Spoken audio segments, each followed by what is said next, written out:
Hello, and thank you for tuning in to the Flatiron Syndicate Motorsports Podcast. This show is brought to you by Flatiron's Tuning, your source for any aftermarket or OEM Subaru parts. Be sure to check out our store at flatironstuning.com and stay tuned with Flatiron's Tuning. All right, well, let's dive into it. So, welcome back, everybody. I'm going to call this episode number 72 of the Flatiron Syndicate Motorsports Podcast. We might be putting this up not at our usual date, but we'll just see how it all plays out. But something happened in the community yesterday. There was a newsletter sent out by Cobb, their latest edition of their Green Speed newsletter, and it told us that they were making some pretty significant changes, and it has sent a wave through the Subaru community, to say the least. And I wanted to, basically get some people on, and let's just have a discussion about this. And one of the first people that I reached out to was Harvey, because Harvey, you're tuning cars every day. You're the perfect person to kind of give us a walkthrough of what all these changes mean and what we're looking at. And so I'm very glad that you had some time and you're able to come and join us for this conversation today. Sure, thank you. Yeah, thanks for inviting me.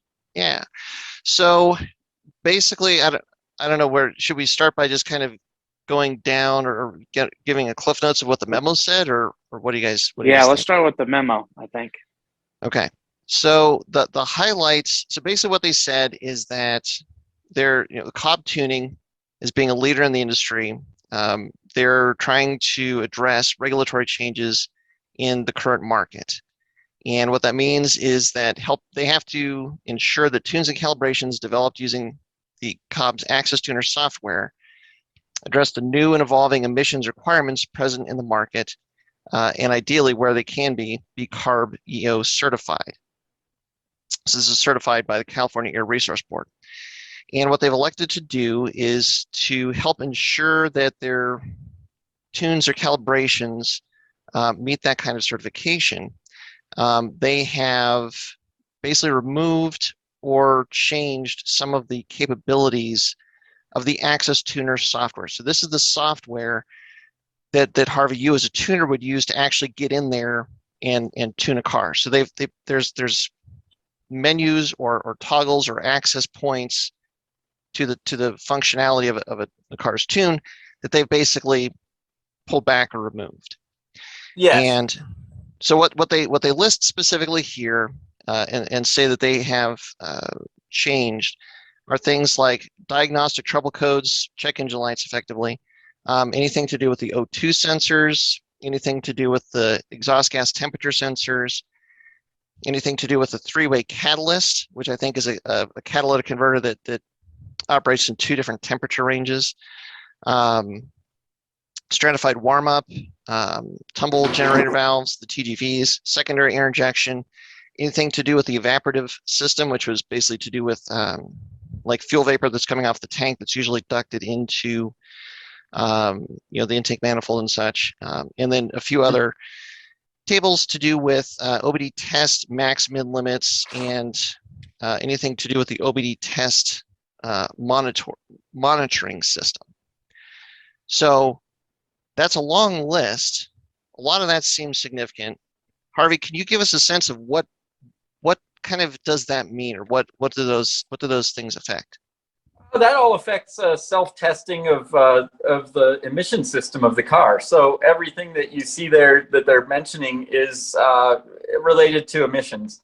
None of it's related to power production. You notice they didn't say anything about boost control, scaling of injectors, or ignition tables. So as long as we have those basic things that make engines calibratable, we can still calibrate engines. Now, the other thing is, these days, one thing they didn't say, but it is still a big issue. And I think a lot of these issues have been issues since before yesterday. And we've known this is coming, not this exactly, but we've known that we are not supposed to turn off codes, even when we had that. And a lot of us shops have gotten rather strict. So for me, I mean, I don't know if you see behind me that it's an empty dyno, but it's been that way this year pretty much. Pretty empty a lot of days because of this. And I get a lot of customers that are like, luckily a lot of customers are understanding and they want to do the right thing, and they see the new environment of tuning, and they see that we need to do things within the letter of the law.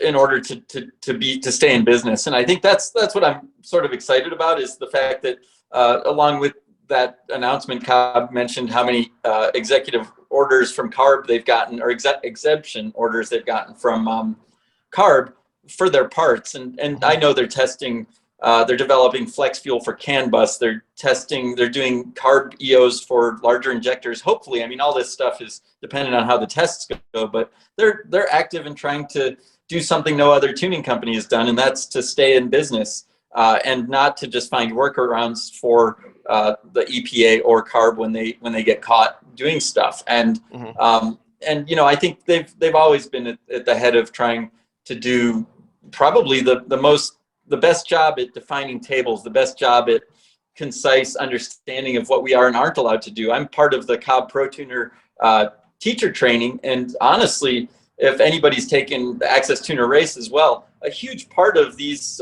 coursework, if you're a pro tuner, is your understanding of what the EPA allows and doesn't allow. And I think people, you know, they act like they got caught unawares, but we've been talking about this for a long time.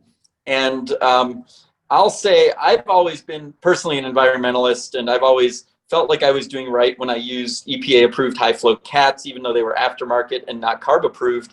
And I felt good about my ethanol endeavors, you know, making cars burn really clean on the rollers.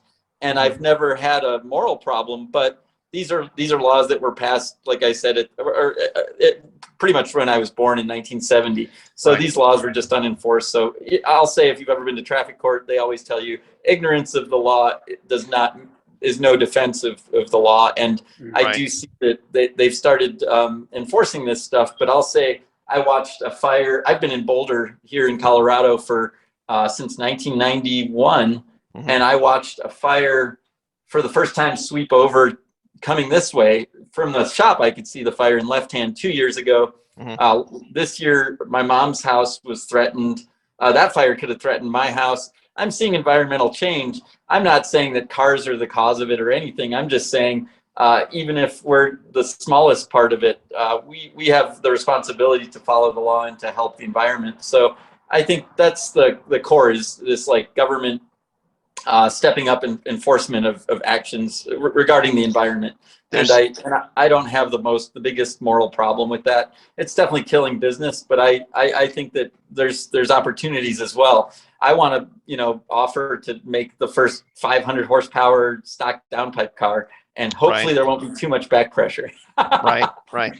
Well, and I think that so there's certainly, I mean, for any of us that are, you know, say in 20, 30 years old, I mean, I think we could all probably agree that these last 5 years have been kind of odd from a weather standpoint.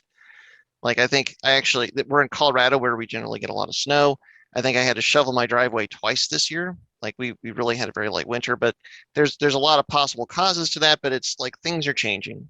And so there's definitely a new emphasis on, you know, anything to do with emissions, anything to do with air quality. And so I think that's one of the motivations to try and make sure that there aren't, you know, somebody that's out there making 10 or 100 times the amount of pollution that the average person is making, and kind of, you know, tipping the scales a little bit more in that direction than maybe they should. So that's kind of the motivation behind this.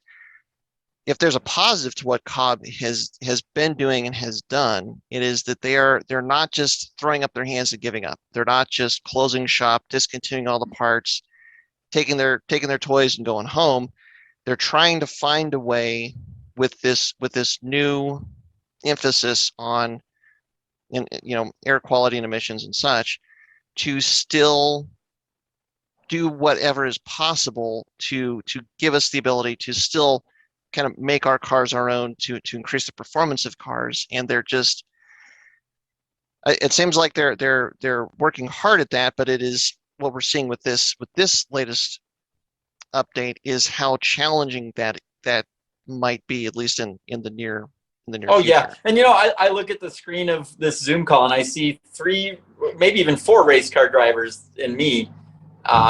Maybe even 5 of definitely us. Definitely 3. Yeah, at least. Yeah, no, not really. I see 3 race car drivers that are legit great drivers, and this law has never, and in my understanding is, even though the EPA has laws that they're like, hey, we can mess with you guys in your race cars, they've always said, hey, we're not after the race cars unless you're driving them on the streets. So you guys, this is going to hurt you as well, because I can't like get rid of check engine lights on your race cars that are never driven on the street ever. And in fact, that the one behind Ryan there, it can't be, right? That's No. good. Yeah, even if it had emissions and everything, you would be allowed to drive that on the street. So the EPA was never after competition vehicles. That's different from off-highway vehicles. If you have like a Razor that you're turboing, they're after you, and that is not an excuse. And pretty much people are like, hey, it's not in my county, or it's not in my state. The truth is the EPA has jurisdiction over all the United States land and boundary waters. It's federal. Yeah. It's clean air. And I mean, you look at countries like India or China, and you see certain cities where environmental protections aren't followed, and it's terrible. And I don't want to turn this into a preachy moral thing. I mean, I'm just really trying to stay out of jail by doing the right thing here. This has gone from me having these feelings about morality and being like, hey, I run cats and I run ethanol, but I'll tune your street race car for you on gas with no cat. That was like 10 years ago, 5 years ago. I've had to sort of start being preachy, but not because I want to be, but only because I'll go to jail if I'm not a preacher. Right. It's no different. Or bankrupt. Yeah, and I used to bartend for years. And honestly, I had a hard time selling ethanol then. I have no problem selling it for cars, but then I would put ethanol in people's bodies, and I would see that I'm ruining their lives, and it was a moral dilemma. And at the same time, I was also responsible if somebody left my bar and killed someone on the road. Very similar stuff where it's like, hey, you, the bartender, are responsible for that drunk driver out on the road. That's what they've done with us, is they're saying, hey, dyno shops, we're sending mobile enforcement teams. You guys are bad players and you're taking off cats and emissions control devices, we're going to get you. But the truth is, they've also said, hey, if you guys are, not deleting emissions controls, they're more lax for sure. And if they're sort of, I've been to meetings at SEMA with the mobile enforcement director of the EPA where he speaks to us, and they're really trying to work with us on certain fronts. But at the same time, they're sort of like, hey, we have all the cards in our hand. You have none. Right. This law is what we say it is. We're not going to enforce it on race cars. We're not going to enforce it as strongly if what you're doing is not touching codes and things like that.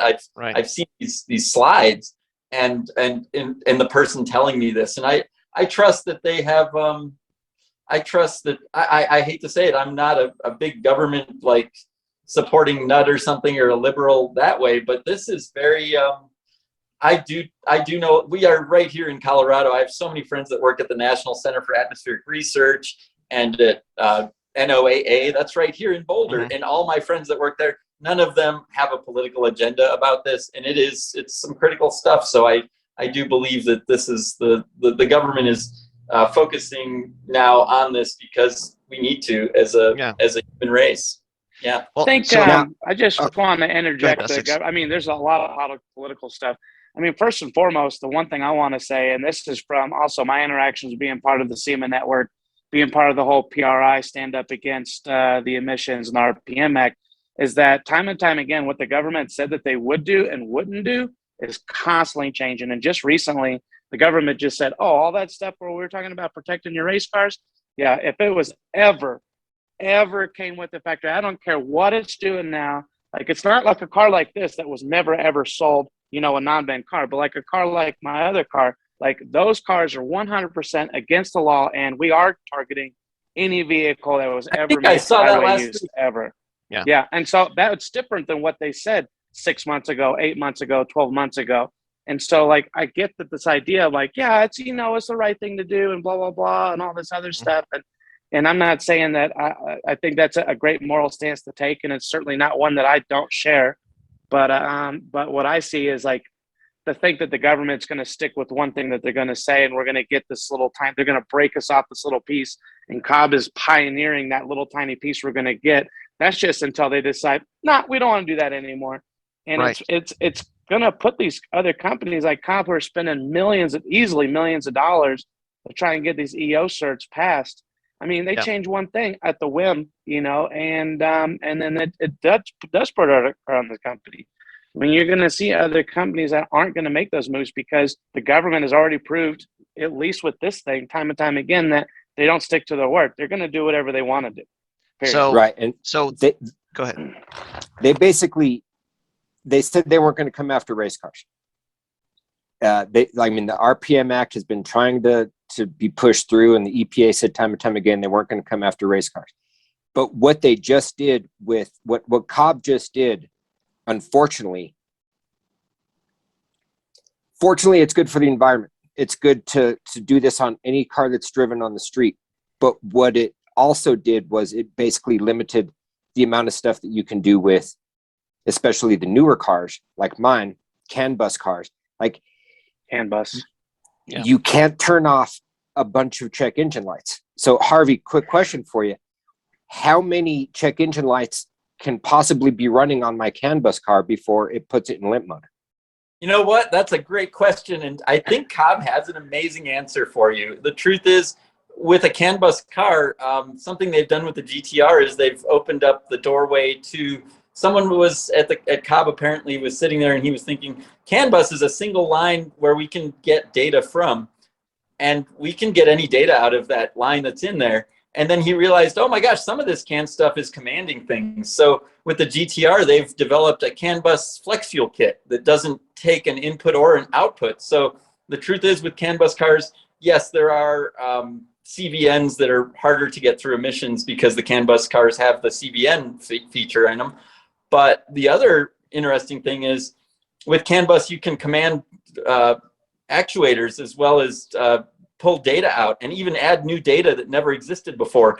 So with their CAN bus module, they're now able to do no taking over of any emissions parts or even inputs and outputs that aren't emissions. They can just add extra injectors, flex fuel, and inputs and outputs through CAN bus. And that means that a car like yours that runs CAN bus actually has an opportunity for tuning without touching anything.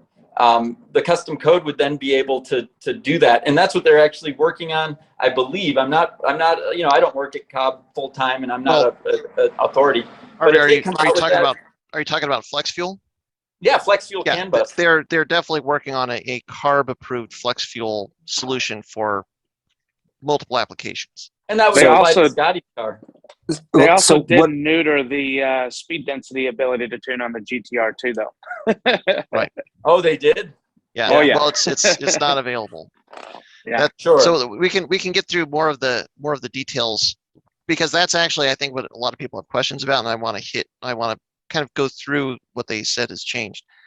But Ryan, back to your point, one of the points I wanted to make, and I was kind of going to save this to the end, but it's like one of the questions that I think a lot of people are sitting here seeing such a dramatic change are thinking is, well, is there anything I can do? Is there any way that I can try and help kind of tip the scales, like just give us an even playing field with what the EPA is doing?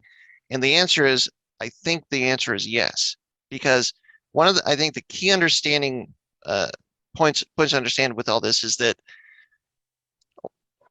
the performance market has changed a lot. The tuning market has changed a lot recently, but the law actually has not changed. The law hasn't changed since 1970, the Clean Air Act, when it went in. What has changed is the interpretation of the law. That's the way that they're interpreting the law. That's what is changing, and then that's where they're enforcing it differently than they had previously enforced it. Now, we talked about the RPM Act. In fact, we even did a podcast about the RPM Act. So that, Ryan, you mentioned that. So what that is that's a piece of legislation going out there that SEMA has sponsored to try and get Congress to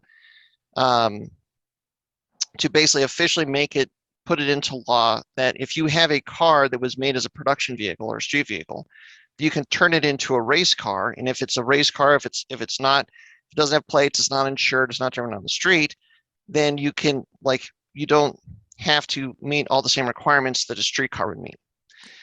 Now, but there's another piece to it, which is this interpretation, what's happening there. So there's another group that has actually filed a legal suit, and the key difference here is the RPM Act is that is a piece of legislation that basically Congress has to vote on, and then ultimately it would have to be signed into law to actually make that difference. Now, there's a legal case that has been brought by, it's called the RESC Coalition. And this is actually being spearheaded by one of the co-founders of Turn 14, which is one of these, it's a giant warehouse distributor for aftermarket parts. And it's the whole purpose of this lawsuit, and which is in the courts, is to clarify and define what the Clean Air Act does and does not mean. And so like what we're talking about here is as far as like, Ryan, what you're saying, are race cars allowed or are they not allowed? Is this part allowed or is this not allowed? We're almost 50 years on from when the Clean Air Act was put into law, and a lot has changed since then. There's a lot of things that have come up, in modern history, recent history, that just wasn't like written into or thought of when they wrote that law. And so that's where this gray area and this interpretation comes in. So this lawsuit is trying to just literally just to clarify and define what the Clean Air Act means. And it's because there's this, I don't know, misunderstanding or multiple ways to interpret what the Clean Air Act means. That's where we're seeing this difference in enforcement. And so the RESC Coalition has a GoFundMe, and I'll try and put a link in the description or wherever this is, so that you can go in there and, like, if you have $1, if you have $5, you have $20 to add to this. What their estimate is that it's going to take about $1 million to get this through the court system to try and clarify these definitions. And there's some big companies in SEMA that have already put money into it, but it's literally just to stop the misunderstanding or clarify the misunderstanding so that the performance industry and us as enthusiasts, we actually have a better understanding of what all this means, what is allowed, what is not allowed. So I wanted to, sorry, I didn't mean to get up on a soapbox there, but I wanted to let people know about that. Oh, excellent. I think it's important, and I think this is why so many people are upset about it in the motorsports. And I want to say it's like a pretty niche community when it comes to transportation, is that you have these big giant transport boats that are bringing probably a lot of our parts from China, making trips back and forth across the ocean. You've got jets flying back and forth. You got these politics, not to get on a big soapbox, these politicians flying these big giant jets to and from these stupid summits to talk about, saving the world as they get back in their big giant polluting their jet and then fly back. There's a statistic that said basically a commercial jet flying from Florida to Washington would put out more emissions than the entire Indy 500 race in Indianapolis. All the race cars for 500 miles in the Indy 500. And still, the thing that's being attacked and regulated, and it's the people who don't have the big bucks, the big lobbying dollars. Right. I'm not in Washington, putting out paper handbills and stuff like that, saying, this is what's important to me. Don't take this away. But at the same time, too, and this is kind of where this GoFundMe with the lawyer injunction, and you got the RPM Act, that's the closest thing that we're going to get to any kind of representation to our niche motorsports. And that's us competing against Boeing, competing against the companies who ship containers across the country, just have trash. I mean, there's freaking plastic floating all over the ocean, and people are worried about, the things that people are worried about, they're taking, plastic straws and paper, and they're getting rid of the plastic straws because they're messing with turtles. And then they're putting these new straws, these paper straws in plastic. It's just like, where's the madness end? And it just feels like we're really being attacked right now because it's a convenient place. It's like, it's an easy target. There's not the low-hanging fruit. The low-hanging fruit that doesn't have, that's essentially financially underrepresented by the lobbyists in Washington, D.C. So, that's all I really want to say about it. Well, that's maybe where buying this car was the best move I ever made, because this might be the only car I can have as a time attack car, but you just don't even know. Well, so like all you have to do to support the RPM Act, and I'll put a link in the description of that too, is basically like SEMA has put together a page with a link that if you click on the link, and I think you just have to put in your address, but it actually will kind of guide you to an email to write to your Congress people to tell them that you support the RPM Act. That's all that you have to do. And pre-formatted email too. You're essentially, I mean, you can read it, see what you're sending to your, to your representatives and stuff, and then you're putting your digital signature on it and saying, "Hey, this is important to me."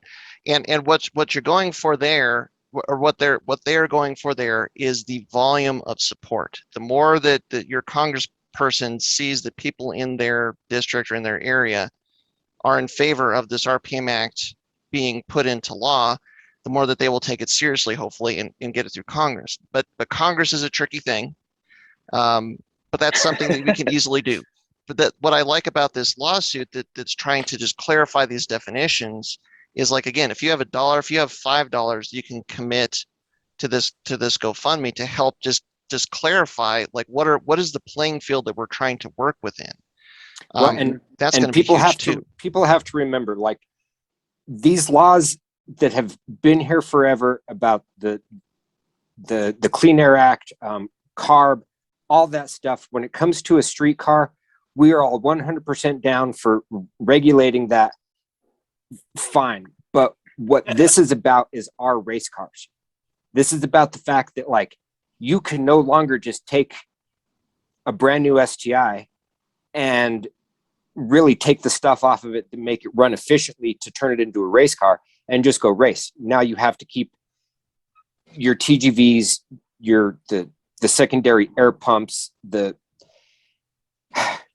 your two cat having downpipe, and you can Harvey, if you can make 500 horsepower out of a full emissions STI, I mean, a race car like yours. Yeah, we belong on a standalone at this point, like a Motec. Sure, why not? Like, it's that's the next part. I mean, I have people blowing me up about what are we going to do, and standalones. And so I will caveat this as saying, okay, there's race cars and there's people who have street cars that they take to the track. So I'm going to caveat that. And the people who take cars to the track who have street cars, it's not feasible for them financially, or I mean, to have a CAN bus car running, or emissions or any of that stuff. I mean, is Motec the only company right now that's doing direct injected standalones anyway? I mean, I don't know. There's so many things that are running on a CAN bus system. I mean, even if you had like a brand new WRX with your electric steering rack and all the stuff that's going into it, I mean, I don't know. I just can't even imagine trying to unpack that into bringing you over into just like strictly even a race car, you know? Well, and Tasso, you've been awful quiet. I wanted to just kind of get your take on everything, just because we haven't heard from you yet. Sure. I have a little bit of a different perspective on this than you guys. And the main reason for that is that none of this is my living. Everyone else I'm looking at here on the screen in front of me, you guys all, in some form or another, your paycheck, the food on your table kind of depends on this. I am essentially just, a real motivated enthusiast in this world. So that's one thing that kind of changes my perspective on this, and I'll get kind of more into what that perspective is later, or in a second here. The other thing is that I come from two things that have always been illegal, I guess, and that's the car scene in California and also downhill mountain biking. And so, like, one of the main reasons I moved out of California was because my Land Cruiser didn't pass emissions anymore, and it was right at the beginning of Cash for Clunkers, and they were saying, like, we'll give you $500 for your junky old car. Like, nah, so I just left. And I kind of have the same perspective here. Like, if it gets to the point that I can't race cars anymore because the EPA is cracking down, I'll just go where the EPA isn't, I guess. Mexico. Mexico, who cares? We'll all be from Mexico. Beautiful. I don't give a shit. Like, I've just never really cared what the emissions laws were, because I don't have a business to maintain. Now, that's not to say that I do consider myself an environmentalist and like a high school anarchist, but that probably, sways a bit more towards like the liberal side of stuff. Like, I want to use my guns to protect, everyone's right to do whatever they want to do in their free time kind of thing. One of those kind of people. So, to that extent, I don't want to just sit here and burn tires in my backyard to make the environment worse. And I know that's kind of hyperbole, right? But I do support generally things being clean, and I generally agree with Ryan on, a lot of that has to do with like stop using Amazon, stop living a disposable lifestyle, stuff like that. Which is tough because we live in a world right now where that's required. You're required to pollute a lot just to go to the grocery store to get all your plastic food kind of thing. So, but short of taking the government down, I don't see that changing anytime soon. So with that being what it is, my perspective on the whole thing is just, I'm going to sit in my quiet corner here and do my own thing and keep to myself, and nothing I've ever done has ever been legal. So why would this change anything to me? So, it's Tasso Cook. He lives at 1669 420 Boulevard. Right, exactly. No, I mean, I don't want to go out of my way to break laws or entrap myself or something like that, right? But I grew up riding downhill mountain bikes in the Bay Area in California. Literally, your whole existence is just illegal, right? Like I've been chased by rangers, I've been hit by horse people with their riding crops and stuff like that. Like, so to have an emissions non-compliance in my race car sounds like the most legal thing I've done so far in my hobby-based lifestyle. So yeah, I don't know. It's a tough topic, right? Because it gets so political. It gets, I agree that pollution is a huge, like, we'll earn our explicit E here. Pollution is a huge fucking issue. Like, it's a big deal. We're not the only ones getting hit by this, right? Like, it's a lot of the transport industry that are the big polluters are hit by it too, right? There are emissions requirements for airplanes. There's emissions requirements for, over-the-road trucking, and it's shown, like, I mean, even the trickle down on emissions requirements for diesel pickups has taken my old 93 Dodge, which is, dirty as shit, but it gets 23 miles to the gallon, with the old mechanical Cummins in it. You're lucky to get a new truck get 6 miles to the gallon, because they're so choked down on emission stuff. So then, is that, is it worse having a vehicle that requires that much consumption? Right. To save but the tailpipe emissions emission. that's putting it. Right. Yeah. Well, and Right. Tasso, you hit on I think a point that is worth doubling down on, which is that we are enthusiasts and we want to do what we want to do. But like, I'll speak for myself in that saying, if I could build my car and drive it at the track, and I could build it and do it in a legal way versus an illegal way, I would lean more towards the legal way.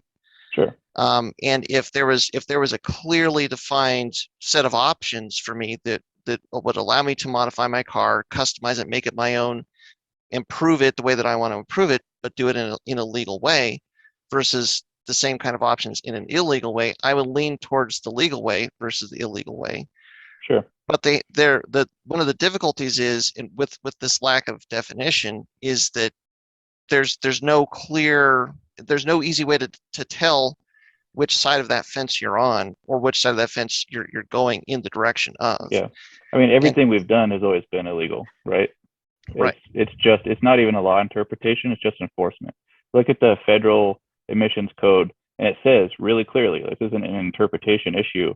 Any alteration of the emission system, unless it's making it more strict, is illegal. And that's been on the books for decades, right? So it's always been illegal. That being said, we live in a gray area, like our, not only race cars, but literally our whole existence as human beings is this one giant gray area of morality, right? Yeah. This is like a similar thing is I used to drive around on the street fast, and I don't anymore, right? Like I don't. It occurred to me at one point that I couldn't canyon carve or whatever at the same pace or the same mental stimulation level as I could drive on the track, and that was kind of this crossover point for me where I was like, it's just not worth doing that. It's dangerous. I'm always having to look out for, a bicyclist around the corner or something like that, because I don't want to hit anybody. I don't want to hurt anybody else. It turned from, me being, I guess, selfish and doing my own thing to realizing, no, this is wrong. I should keep this on the track.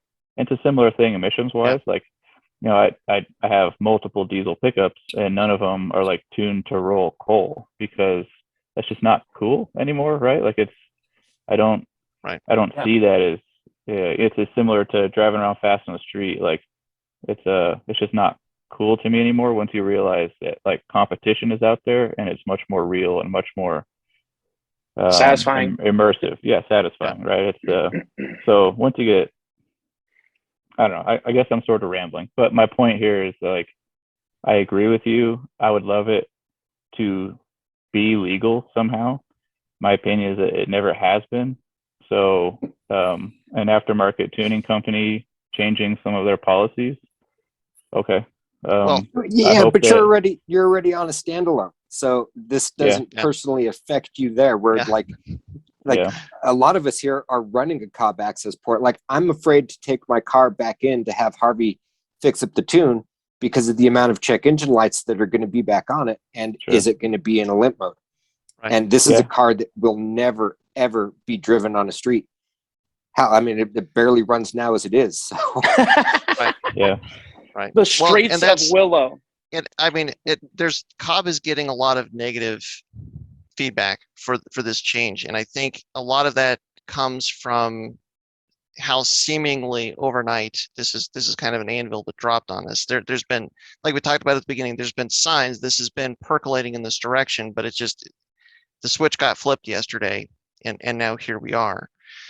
But if there's a positive that I would say you might want to kind of meter some of that animosity that you have towards them, it is that they're trying to help us find this middle ground in the way that they can, being in the position that they're in.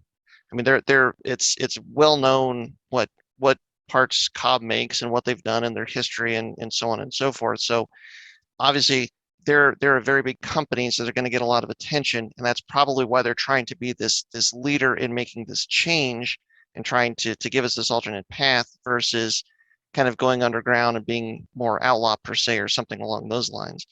Because they're a big company and they have to continue to function and continue to do business as best they can. Sure. I do want to say I don't want it to come across as animosity towards Cobb. I think that they're a good company. I know some good folks that work there. I used to be supported by them. I used to run, you know, that's where I cut my teeth kind of with some base level tuning kind of stuff, is on Access Tuner and stuff. So I don't want it to come across as contentious, animosity, any kind of thing like that, so much as, you know, we're all a dying breed, and, you know, it's to be expected. I think we're gonna lose folks in this war to have fun. And yeah, so, you know, I mean, Banks has done the same thing on the diesel side for a long time now. They decided at some point we're going to be the clean diesel power guys, and they're doing great. You know, so and they make high horsepower clean pickups still, right? And it's you know, it doesn't really affect me and my race car, but I think it's great that they're doing it. Well, but there's a really key point there that when I was talking to Harvey about coming on here, that I think is worth making here again is, you know, we're talking about Cobb. We're all Subaru people. We all drive Subarus, so we're thinking Cobb synonymous with Subaru. This kind of feels like something that is directed at Subarus and Subaru enthusiasts. But this is not directed at Subarus. This is a tuning issue that applies to any car or vehicle that can be tuned. So great point, Tasso, about the diesel trucks, because the diesel trucks have been going through all the same stuff too. It's growing pains for basically the industry that takes a vehicle and modifies it and changes the running of the ECU. So Cobb is the company that made a change yesterday, and that affects all of us because we work with Cobb and we have cars that are running Cobb access ports and stuff. So that's where it's the freshest to us right now in terms of Cobb. But this has happened with diesel trucks. And there's going to be probably every other tuner that at some point is going to be affected by this in some way, shape, or form. So this is not something that's specific to Subaru. It's not something that's specific to Cobb. This is something that's basically just to do with tuning and vehicles. Yeah, I mean, it's going to be the rush too, right? People, there's going to be people running to the next company, but that doesn't mean that next company, say like EQTech, that was one of the ones that I've seen pop up a lot lately. Yeah. And like you mentioned yesterday, that's a company that's owned by the same parent company as Cobb. Like literally looking at these messages that are flooding into my inbox right now while I'm on this podcast about this subject. Yeah. I mean, this one guy in particular is like, well, I'm going to buy an EQTech licensing key right now because that's what it takes to get my car tuned right now. And I'm like, I mean, it's 2 weeks down the road, it could be the next company that's going to be restricted. And I'm not saying that it's a bad thing, but there's the tuners, like much like Harvey's, definitely taking. He's not the only tuner in the state of Colorado that I've been around or I know of that has taken a very staunch moral stance on. I'm not going to tune a car without TGVs, or I'm not going to tune an air pump delete on a car. Well, and the thing that we as enthusiasts have to, it's kind of like we have to understand. So we know what we want, but we have to understand a tuner's role. Harvey, your role as a business person that owns a business and that is performing a service, where if all of a sudden, like if there's this new definition of what the enforcement is of these standards, for me to ask you to kind of go against what this new understanding of those standards is, like that's putting you and your business and your livelihood in a little bit of jeopardy. Because like all of the companies to date that have been fined, it's all based on per infraction accounts. Like so basically, I mean that's the way that these things work. Like what put TGVs on the map is when Rally Sport Direct got fined, and you can go onto EPA's website and you can actually read through the settlement, and there's a line in there for TGVs, TGV deletes, and they find them some percentage or some amount for every single TGV delete that they sold in the window of time that they were looking at from their sales. Yeah. So I'll say this. I want to say that like a lot of these things that we're talking about, TGV deletes, air pumps, EGR valves, and even to a degree catalytic converters, the power loss through these devices is low enough. And in fact, with EGR and TGV, and air pump, I don't believe there's any power loss to be had. TGVs, people have argued that they're good for 5 or 10 horsepower, but I've never seen a difference. And in fact, I think Colorado's first 10-second STI ever was running TGVs in it. And he was going up against everybody with like the NA manifolds and everything else. It was Scuba Steve's car. Yeah. That thing always had TGVs in it.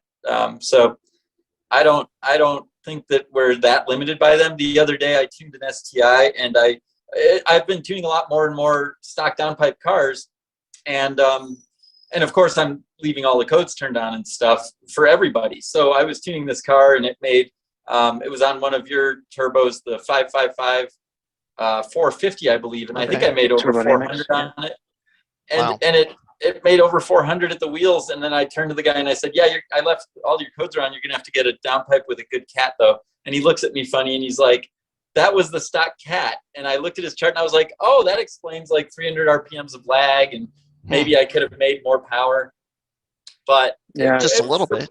I'm surprised how much power I can make through stock downpipes. And I know some of the research into the J pipes for the new FAWRX shows that there really is no reason to change it. It's less restrictive still. And I've had similar numbers again with that J pipe as with aftermarket catless systems when back in the beginning when we were still doing that. But yeah, I'll say I think another thing to look at with that is that like I moved here with my 70 CUDA. I think I told you this earlier. I was a 13.9 quarter-mile, 100-mile-an-hour trap speed drag kid in Oklahoma. And it did that for over a decade. And I drove it. I had that car for 16 years and I drove it here. And it instantly was a 15-second car, which broke my heart. But I was still beating all the Corvettes that I could beat, like all these stock vets that were 14-second cars at sea level. They were running 15.5s up here. And I was still at the drag strip beating them and on the street beating them.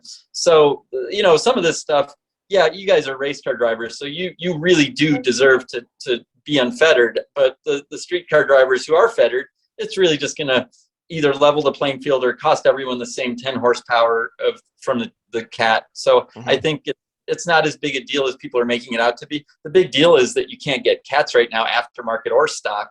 So people without them are having a hard time registering.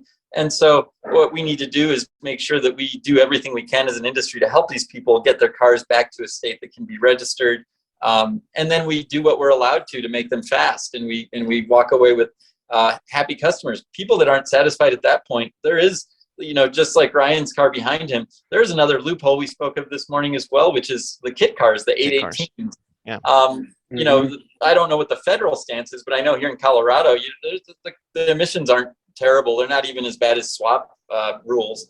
So you can you can take your STI that you're so mad that you can't register and buy an 1,800-pound finished shell that'll be awesome when you drive it on the street. So there are options for the diehards. And the only thing is, as tune shops that have taken this moral stance, it's not so much moral. We're trying to stay out of jail, you guys, and I really am You have to respect the people that are, business owners and running a business, and like even just asking somebody to do something that they know, even a single iterance could result in a very large fine.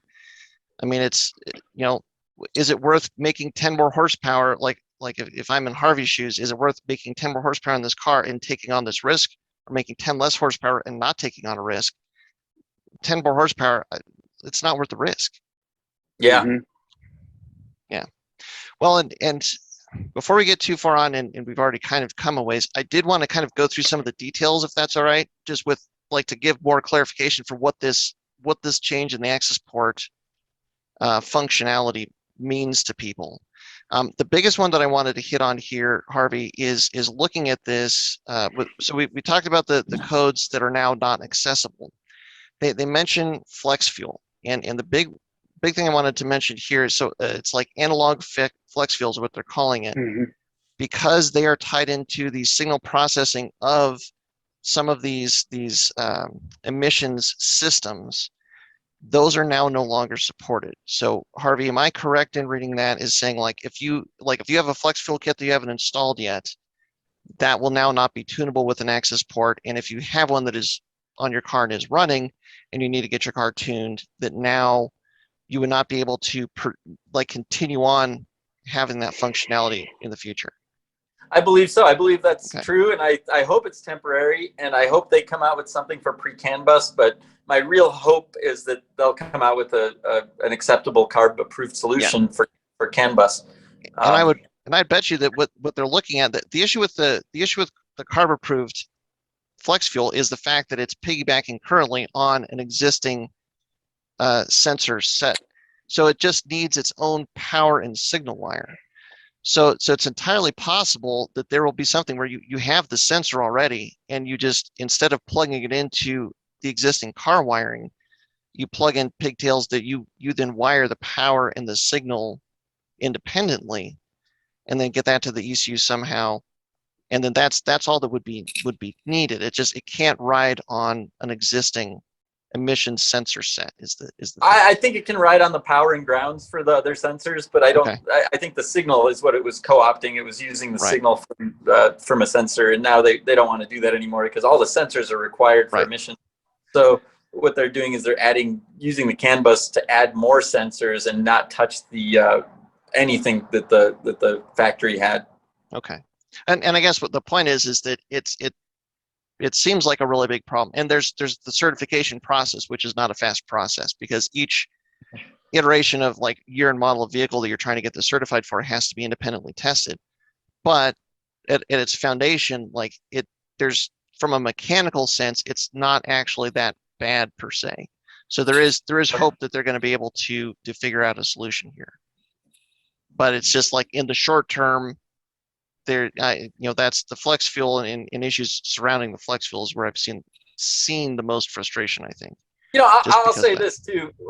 When you have a shop that really prides itself on doing things like really good smoke testing, monitoring fuel pressure, things like that, then we know that our calibrations are good coming off the dyno. So I'd say I have so many customers. I had a friend of mine, I'll do a shout out to Ryland, who I tuned on an EJ207 swap over 10 years ago. He's got over 250,000 on that car. He just came in the other day to do his 21 STI, and we were advising him, hey, you have to stay legal. But his old tune still runs great. The car, he takes it to the road course a bit too, like you guys, and it's holding solid after that long. So I have a huge fan base and customer base of cars that run perfectly. And because of the approach we've taken on the dyno of having cars we know have solid fuel pressure, no boost leaks, good MAFs, good injectors, the truth is we should be able to keep those cars in good shape for you. And if you have issues, then reach out to us, because even though we can't retune them for your new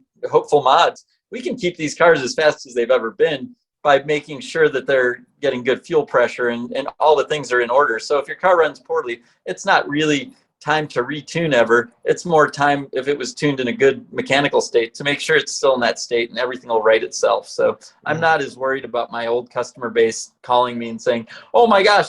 Now, if you're out there and you have idle issues or cold start on your ethanol that we were going to address when it got cold again, you know, I'll say that might be a problem in the near future, but that's there's always going to be people getting swept up. Just like I think the race car drivers are getting swept up in this environmental push, and I think the bureaucracy of it is sad, but I think that happens with laws all the time, where well-meaning laws and well-meaning processes turn into a bureaucratic nightmare for a small group of people, and that may be our race car people, because I honestly believe that you guys deserve, and I'm supporting, you know, I'll say it on film, I support the idea that we can modify race cars that have never and will never, or that will never be driven on the street. Those, even though I know there's a new EPA sort of not ruling, but there was something in the news about how they said, no, we're going after them. Yeah. My hope is that was just one officer in a case and that it's not their policy, because we have seen them at SEMA and they've been pretty clear that they're pretty relaxed on people who strive to help the environment. So, and people who are trying to meet the standards and work in this CARB certification process. So I'm excited for the future and hopeful. But I'm opening a business to work on non-modified cars, because I know that's going to be the future. And I also want to learn a lot about electric cars. Those are coming, I hear. Yeah. You know, I was thinking about, this is kind of random, but thinking about, you know, Colorado and Denver especially is in like a geographical situation that definitely holds on to pollution, even if it's not generated in the state. The way that the winds in the mountains and how Denver's in a bowl and blah, blah, blah. I mean, I don't have to like really harp on that too much, but it's kind of funny is that one of the ways one of my buddies put it was like, you know, like think about every Prius out there driving to the city of Denver is literally driving through all that, you know, smog impacted ozone. And then it's, you know, going through the engine, and then any of those heavy hydrocarbons are getting caught into the catalytic converter. Mm-hmm. So all these little Priuses are driving around cleaning the air. And Denver's like, that's sick. Teslas aren't doing that. Come on, Tesla. They aren't doing that. Good point. We need those Priuses out there like little Pac-Mans. They got like HEPA cabin air filters, don't they? So that's true. As long as it's on fresh air mode or whatever, then they are doing it. I don't think they're doing that quite on the chemical level. Yeah. That's true. I'll tell you what though, like I think it'd be great, like I don't know, sum something up, I guess. I think it'd be great if they just had like a form you could fill out. You could say like, hey, here's my car. The VIN is clear. I didn't steal it. And then you just drill your VIN plates and just staple them to that form and send them into the EPA. Yeah. And then it's like, all right, see ya. I mean, cool. Yeah. Video of a race car now. Yeah. Yeah. I don't care. Like I'd be happy to do that. If that's what somebody wants to see to make this, fine. Cool. I mean, the problem is it used to be like you signed a waiver. This is for off-road use only, which is kind of essentially that same thing. But if you're actually taking your VIN plate off and sending it into them, like, here's the car, here's every picture you want, here's me drilling the VIN plate off and sending it to you. It will never be registered again. Just like allow people to let me, you know, tune the car, do what I need to this car. I'll keep every single street car I have 100% emissions compliant. You know, even take it to Harvey. When you can figure out how to make 500 horsepower on all the stock emission stuff on it, and we'll go do that. But like, leave my damn race car alone, please. Well, hey, I'm driving a bone stock automatic Acura Integra, so I'm doing my part. That's right.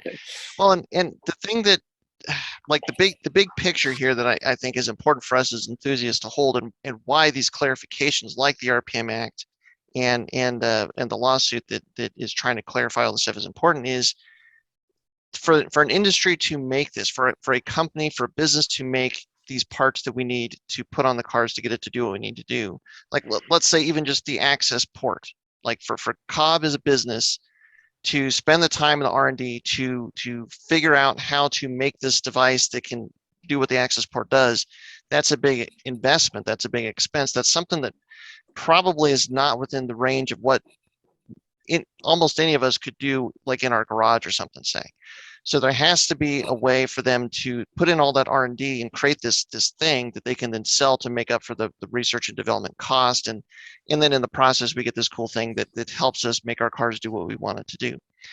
But if none of that is clearly defined, then the number of these businesses that are wanting to put in that R&D to develop these products to get the cars to do what they want to do goes way down. Like what I'm actually thinking of here, it's like the new hot thing is like the GR Corolla and the GR Yaris.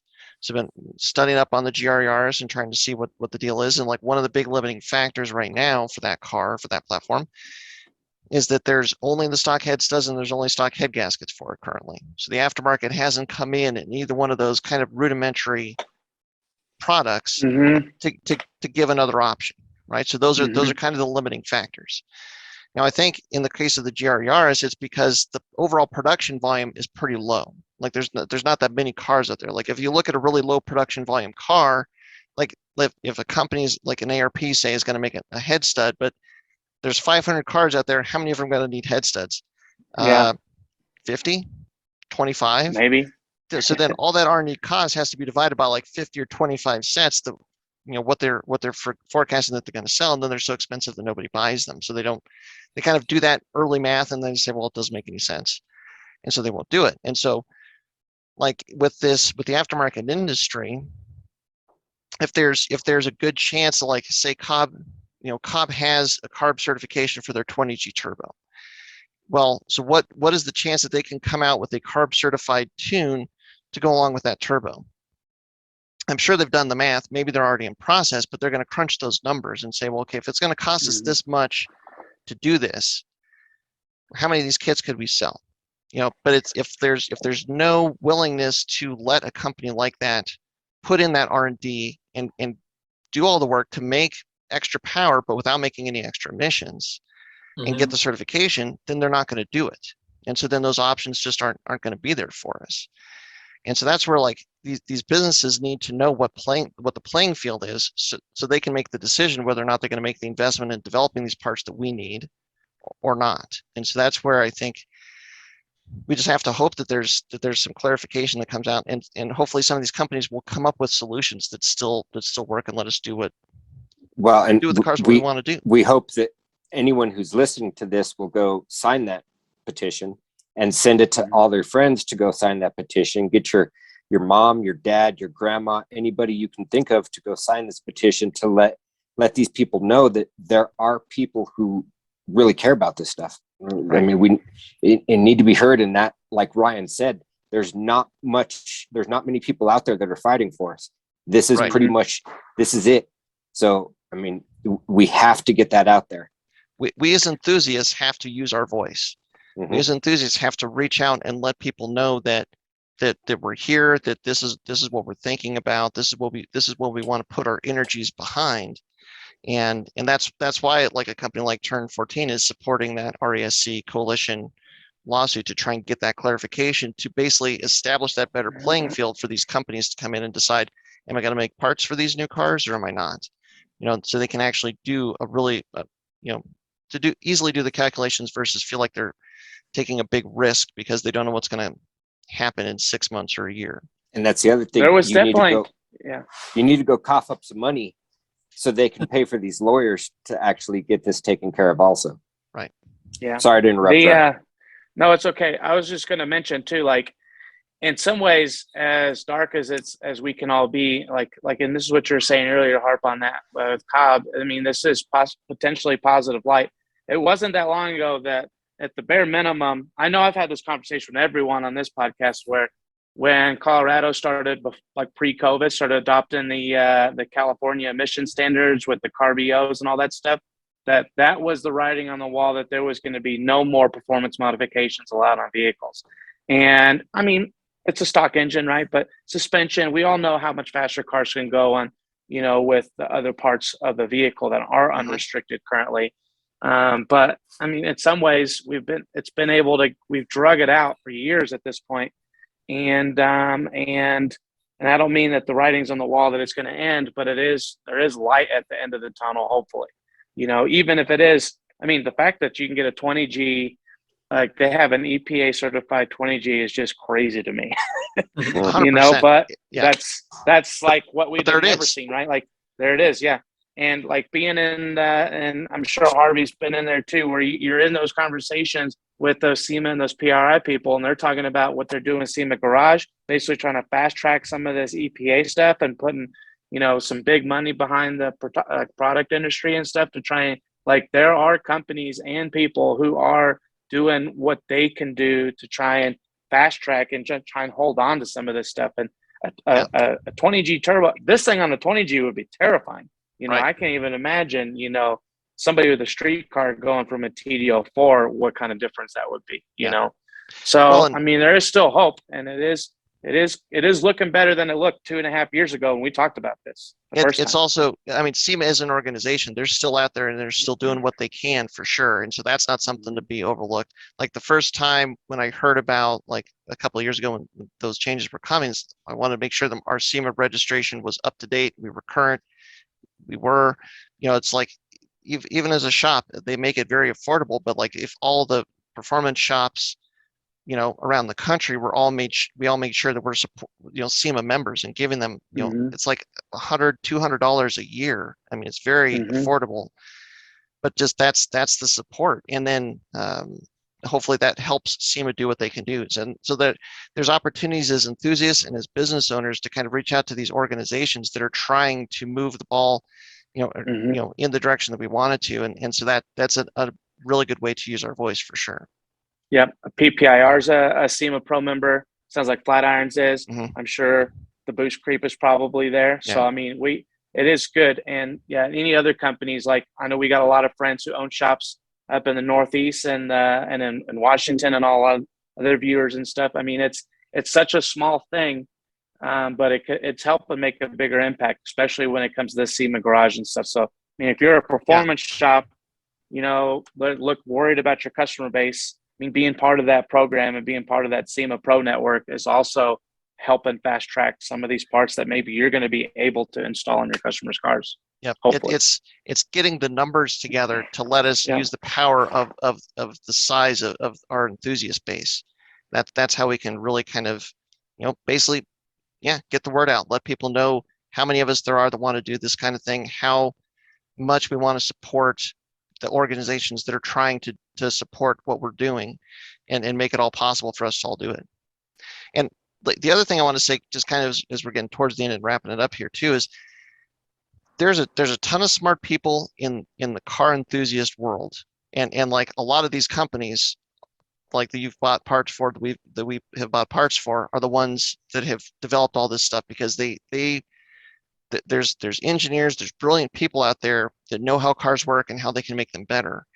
And I think that in the very short term, like there's a change that is now here, and this is now what we're dealing with, what we're working within.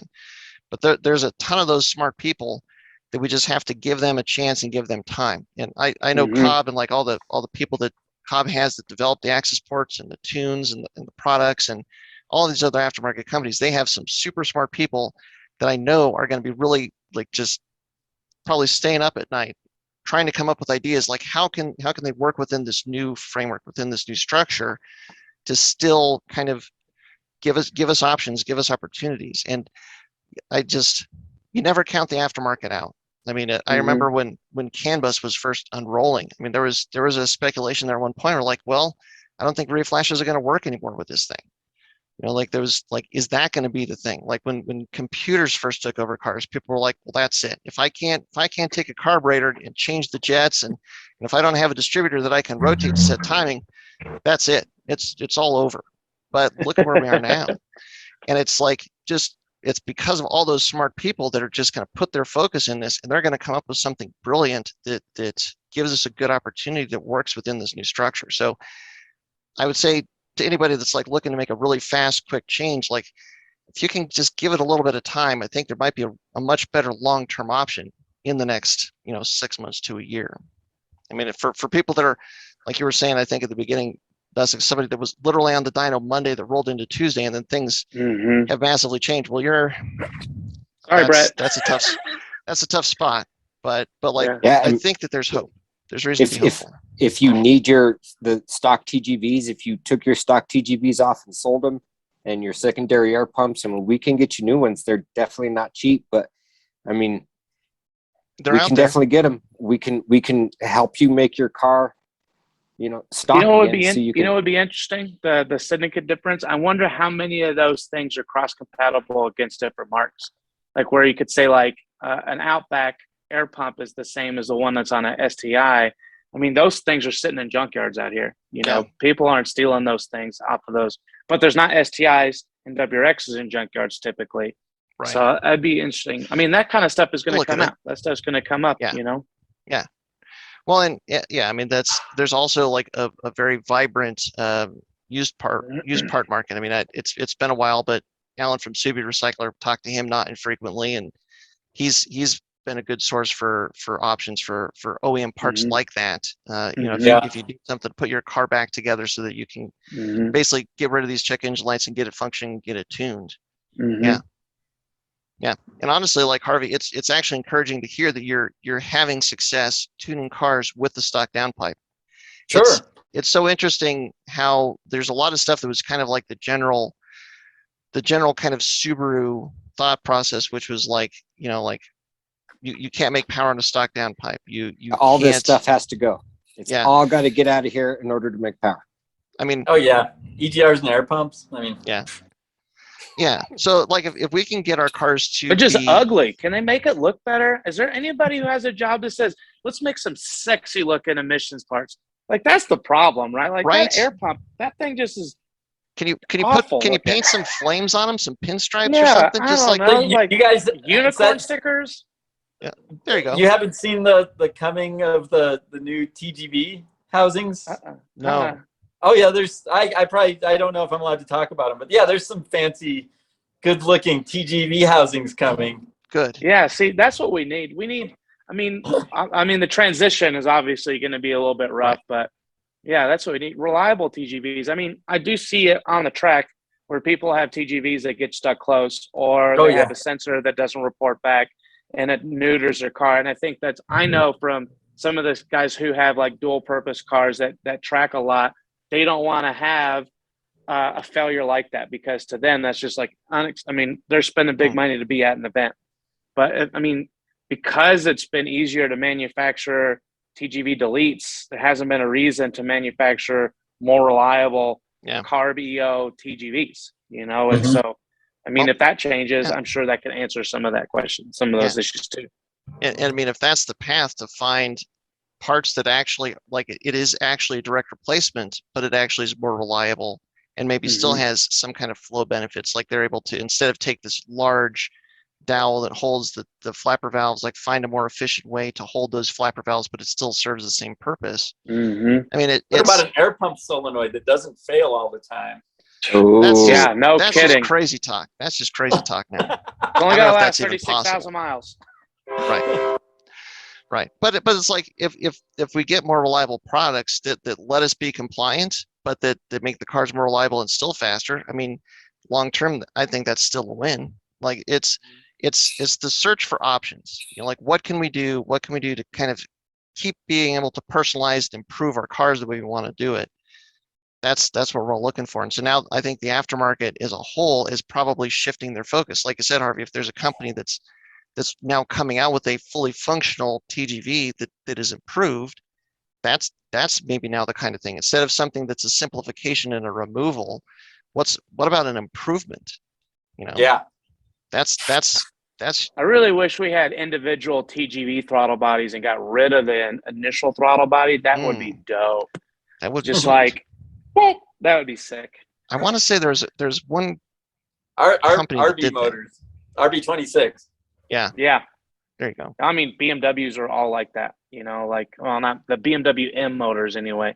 Mm. Hell, the BMW went so crazy to even they have that one motor that was on the X5 for a while, that V8. I think it's called like the N62. The N is in Nancy. And they didn't even have a butterfly. They basically they would change the lift of the intake valves on the fly. So you talk about instantaneous throttle response. Wow. It was insane. Like those cars were like now, like right now. But it was also, you know, an added component on the valve. It sounds like a terrible idea. Right. Yeah. Neat though. Yeah. Yeah, super cool. Cool motors. Yes. Well, as we're wrapping up, Harvey, if you've read through that, I just want to make sure that if there's any other details, like significant details, like as far as functionality that people should be aware of. Well, I got to admit, I spent the day yesterday on my electric hydrofoil in the middle of a lake, and I haven't even opened my software yet. Okay. I'm kind of scared. Rightly so. It's okay. It's okay. Yes. Well, all right. So I can't answer that yet, but I'll let you know later. I did read the emails and I've seen the furor over it, but I'll say I've been aware this type of thing is happening, and it's actually already affected me so much that this doesn't even it doesn't affect me further in a way. And the truth is this: I've been put in the difficult position of being told not to turn off check engine lights for a very long time, years, and I've been having to tell my customers no, and they know that I still have that ability to do it. So it's been very difficult to run a business like this when they can be like, hey, this guy down the street will do it. He has the same software as you. And I send people to the guy down the street all the time. Joke's on them.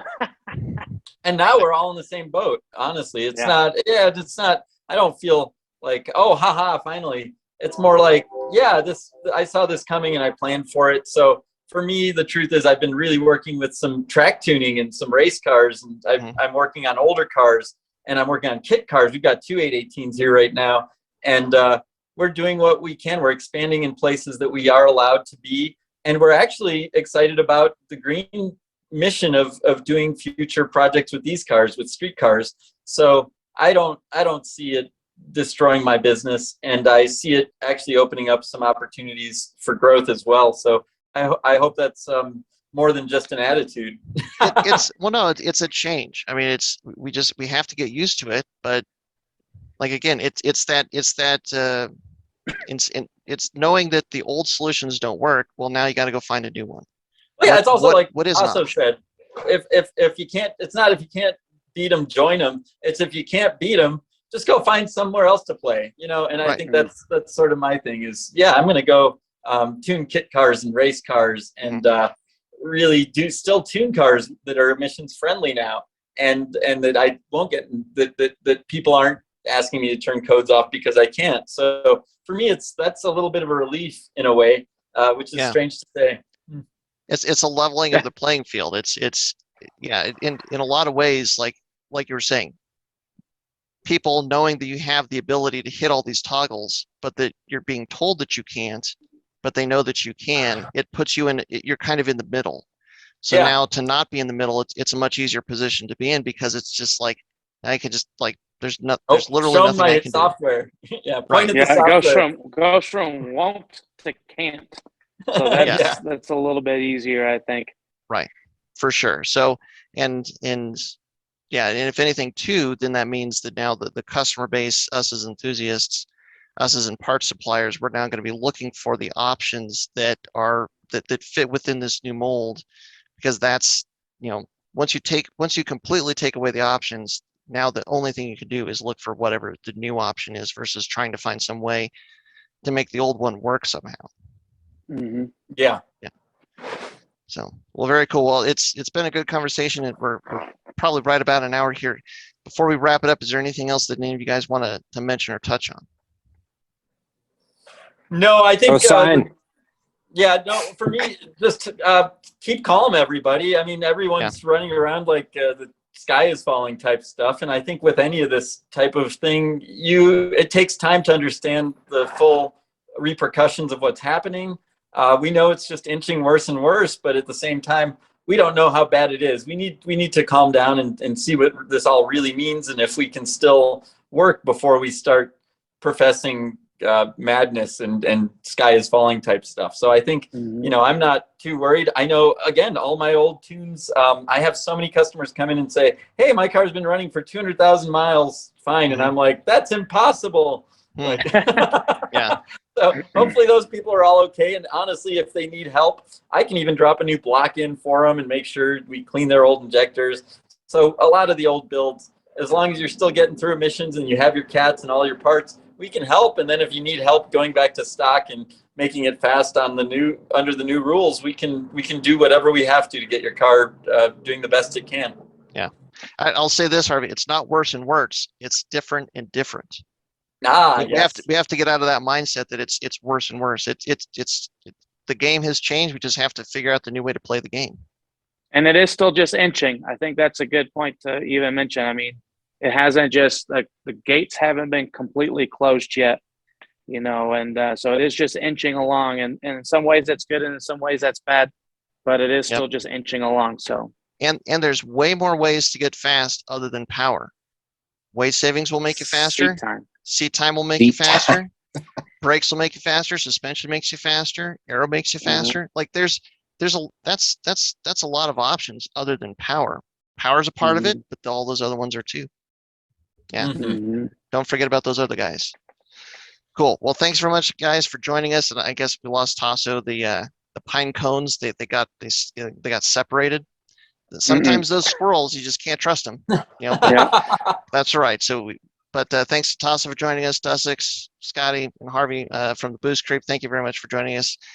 Hopefully, guys, hopefully this helps. Hopefully this maybe answers some questions. Maybe it raises some more. But if nothing else, just stay calm, wait, and we'll find a way to stay tuned. All of us together, we'll do it.